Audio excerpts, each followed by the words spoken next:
দেশে প্রথমবারের মতো রাজশাহীতে ঘড়িয়াল প্রজনন কেন্দ্র চালু করা হয়েছে। সকালে নগরীর শহীদ জিয়া শিশু পার্ক সংলগ্ন কেন্দ্রটির উদ্বোধন করেন প্রধান বন সংরক্ষক আমির হোসেন চৌধুরী। বান্ডেল থাকলে প্রতি সেনমানিতে টাকা বাঁচবে। বিকাশ সেনমানি বান্ডেল কিনে জিতুন প্রতি লেনদেনে। এ সময় গাজীপুর সাফারি পার্ক হতে আনা একটি পুরুষ ও একটি নারী ঘড়িয়াল প্রজনন কেন্দ্রে অবমুক্ত করা হয়। রাজশাহী বিভাগীয় বন্যপ্রাণী সংরক্ষণ কর্মকর্তারা জানান, ঘড়িয়াল বর্তমানে মহাবিপদাপন্ন প্রাণী।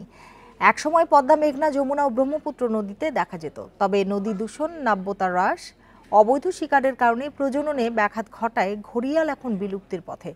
তবে প্রজননের মাধ্যমে আবারও ঘড়িয়ালের বংশবৃদ্ধির চেষ্টা চলছে।